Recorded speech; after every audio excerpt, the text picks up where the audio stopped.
Nah, Udah, tapi share screen-nya yang hilang. iya, udah. Nah, Udah. Ayo, mulai. Oke. Ya. Assalamualaikum warahmatullahi wabarakatuh. Kami dari kelompok dari sektor industri pengolahan, saya dengan rekan saya Mbak Fitria Nur Azizah akan membahas tentang analisis strategi dan faktor-faktor pengendalian kualitas dan kuantitas susu sapi perah di Indonesia. Nah, saya Nur Fitriani dari kelas karyawan dan Mbak Fitria Nur Azizah dari kelas reguler. Insya Allah materinya akan disampaikan oleh beliau kepada Mbak Fitria, dipersilahkan. Oke, saya mulai. Assalamualaikum warahmatullahi wabarakatuh. Saya dengan rekan saya akan menjelaskan atau menjabarkan mengenai kelompok kita, yaitu tentang analisis strategi dan faktor-faktor pengendalian kualitas dan kuantitas susu sapi perah di Indonesia. Dengan saya sendiri, Fitria Nur Azizah dari kelas reguler, dan teman saya, Nur Fitriani dari kelas non-reguler. Oke, next.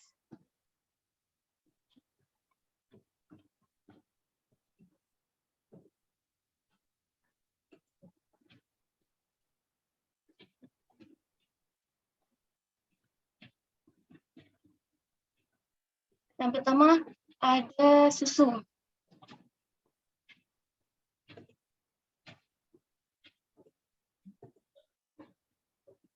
Introduction. Susu merupakan bahan pangan yang sangat diandalkan oleh masyarakat. Masyarakat dari hampir semua negara, itu nggak hanya Indonesia, tetapi itu negara-negara lain juga pasti membutuhkan susu, pasti memproduksi susu. Nah, susu aja tuh bukan hanya dikonsumsi oleh orang kecil, anak kecil saja, tapi dari yang tua, yang muda, sampai pun yang benar-benar bayi yang masih membutuhkan ASI, itu termasuk juga susu. Nah, karena dalam susu itu mengandung nutrisi yang sangat banyak, sekali manfaatnya itu untuk ketahanan dan keseimbangan tubuh. Nah, seperti kita lihat ya, di mana kalau saya itu pernah lihat-lihat tuh di berita ataupun televisi, terutama yang banyak sekali memproduksi susu, yaitu di negara India. Tahu sendiri kan, negara India itu terkenal sekali dengan namanya produk olahan susu, semuanya serba susu. Ataupun di negara yang penghasil keju itu pun, saya lupa itu atau Belanda atau mana itu juga termasuk merupakan produksi susu yang melimpah. Nah, di Indonesia ini produksi susu atau olahan susu itu yang paling banyak itu berada di Boyolali, Jawa Timur kalau nggak salah. Itu artikel atau yang saya pernah baca-baca, paling banyak produksi susu di Indonesia itu adalah di Boyolali, Jawa Timur. Nah, atau kita itu sering melihat susu itu seperti apa sih? Susu kan maksud air ya. Susu air itu warnanya atau suatu cairan yang berwarna putih kuningan yang keluar dari sekresi sel ambing ternak mamalia. Mamalia kan pemakan rumput ya. Kayak nggak cuma sapi doang, banyak yang berkaki empat juga makan mamalia atau mammary gland yang diperoleh melalui pemerahan pada masa laktasi. Lanjut. Nah, berdasarkan MI 3141 tahun 2011, nah susu sapi yang baik adalah susu sapi segar yang diperoleh dengan cara pemerahan yang alami. Benar-benar pemerahan dari tahap awal pemerahan itu sapi diolah dari kecil, dari bayi sampai benar-benar dirawat. Nah, itu pemerahan kalau misalnya sudah berumur, sudah waktunya untuk pemerahan. Nah, itu adalah cara proses susu segar yang alami. Kandungan alaminya itu kalau sudah diproses tuh, sudah diambil susunya, itu kandungan alaminya tuh masih benar-benar jernih, murni. Enggak mungkin ya kalau pernah lihat, saya tuh pernah lihat ada kasusnya ya, kayak olahan susu tuh sudah dicampur apa, bahan apa, itu yang bikin susu itu tidak sehat. Makanya susu yang alami itu benar-benar masih dari pemerahan yang masih segar. Nah, kecuali kalau dalam pendinginan ya, kalau pendinginan itu susu yang sudah diolah, misalnya kan kita habis sejam yang lalu kita memerah susunya. Nah, nanti sejam kemudian atau 2 jam kemudian baru kita lanjutin masukin ke pendinginan supaya susu itu tidak berfermentasi, apa istilahnya ya, kayak tidak tercemar oleh bakteri yang cepat menular di susu murni itu. Next. Nah, kandungan, lalu apa sih kandungan yang ada di dalam susu sapi ya? Di dalam kandungan susu sapi itu banyak ya. Seperti kita tahu tuh sebenarnya tuh nggak kandungan susu doang, tapi olahan-olahan lain juga ada, makanan lain juga ada. Nah, kandungan itu banyak, buah-buahan juga banyak kandungannya.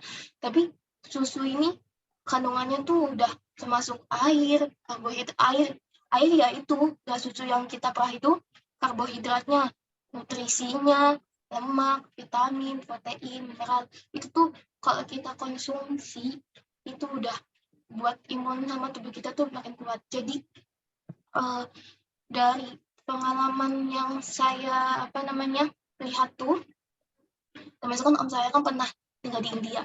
Nah, itu lihat orang-orang India berbadan besar, kuat, terus itu imunnya benar-benar berenergi, yaitu karena mereka setiap hari mengkonsumsi susu. Nah, sedangkan di Indonesia tuh susu paling kita beli adanya di minimarket, supermarket, tapi kita pun jarang konsumsinya. Hanya keinginan, misalnya saya pengen ini nih, ya kalau pengen ya pengen, kalau enggak. Jadi banyak manfaat atau kandungan yang ada di dalam susu sapi. Next. Nah, dalam kategori lain juga, industri pengolahan susu sapi ini, susu beras sapi ini adalah kegiatan ekonomi yang mengolah bahan mentah yang tadi kita peras itu, bahan baku, bisa menjadi bahan baku, bahan setengah jadi, dan atau barang jadi menjadi barang nilai yang lebih tinggi untuk penggunaannya. Jadi susu yang kita perah, kita proses melalui tahapan 1, 2, 3 dan seterusnya, lalu kita produksi. Kita jadi yang tadinya bahan mentah menjadi bahan baku yang dicampur apapun itu, biar jadi konsumsi yang minat dengan susu itu bisa lebih menikmati susunya, produk olahan susu sapi perahnya. Misalnya dibikin kayak di supermarket itu kan UHT contohnya ya, UHT kan susu murni. Nah, itu olahannya tadinya bahan mentah, terus bahan baku jadi bahan setengah jadi, lalu jadi barang yang produk setengah jadi, yang jadi itu nilainya lebih tinggi, bisa diperjualkan. Susu misalnya kalau kita peternak ya, kalau peternak tuh sebenarnya tuh kalau peternak sapi penghasilannya tuh lumayan, omsetnya tuh lumayan, karena sepadan dengan nilai yang kita proseskan. Dari yang tadinya capek mengurus sapi-sapi ternak itu, tapi kalau kita udah produksi, omsetnya bisa meluas semakin tinggi. Nah, itu rancangan bangun dari rekayasa industri. Next. Ada permasalahan yang dihadapi oleh industri pengolahan susu. Nah, terutama itu bahan baku ya, tadi saya sudah jelaskan. Bahan baku itu yang tadi kita pertama perahan susu, terus kalau kita mau jadiin produk kayak minuman produk susu UHT itu ada produk apa lagi, ada bahan baku apa lagi yang harus dicampurkan, baru industri susunya. Industri susunya itu seperti kalau kita mau ke ekspor impor olahan produk susunya itu, nah bahan industrinya itu seperti apa. Bisa dilanjut dengan Mbak Novitriani. Baik. Saya akan melanjutkan materi selanjutnya. Nah, jadi ini mengenai impor susu sapi.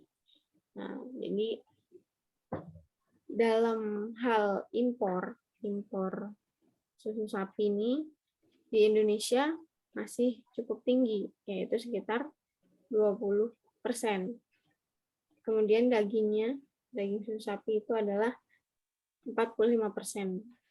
Dan religion itu 35%. Ini masih kategori yang tinggi. Bahan baku juga Indonesia masih ketersediaan bahan baku susu itu masih sedikit.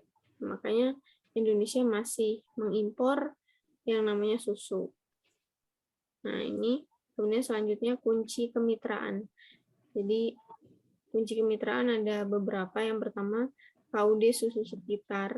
Yang kedua, perusahaan produksi kemasan. Kemudian yang ketiga, perusahaan pakan atau pangan ternak. Yang keempat, BPTU dan UPTD. Nah, itu kunci kemitraannya. Ada 4 poin. Kemudian nilai proposisi. Nilai proposisi pertama, sifat baru. Yang kedua, kinerja. Yang ketiga, image. Yang keempat, aksesibilitas. Yang kelima, kenyamanan. Yang keenam, penambahan varian rasa baru. Itu supaya lebih menarik.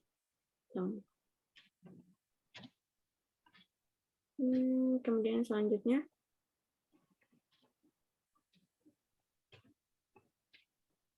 sumbernya.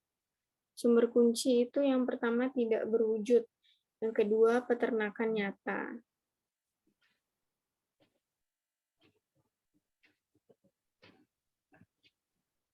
Kegiatan utama dalam susu sapi perah itu yang pertama pemasaran. Jadi pemasaran atau marketing, kemudian yang kedua distribusi, yang ketiga produksi, yang keempat produksi bahan baku susu. Nah, kita lanjut.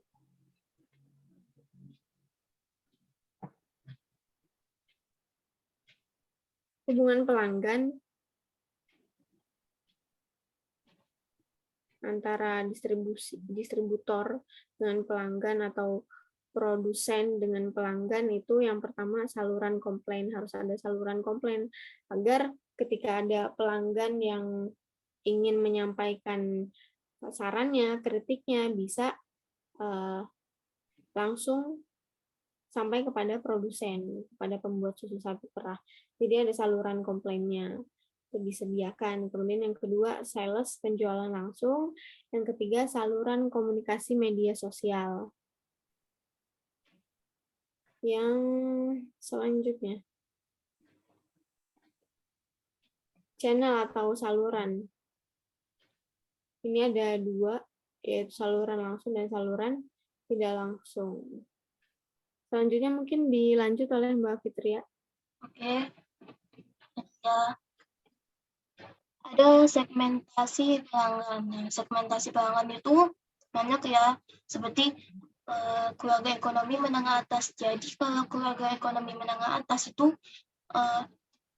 produk olahan susu yang sudah diproduk itu dikonsumsi bukan hanya dari kalangan atas doang gitu. Ada yang mengatakan kalau kalangan atas bangsawan itu boleh minum susu.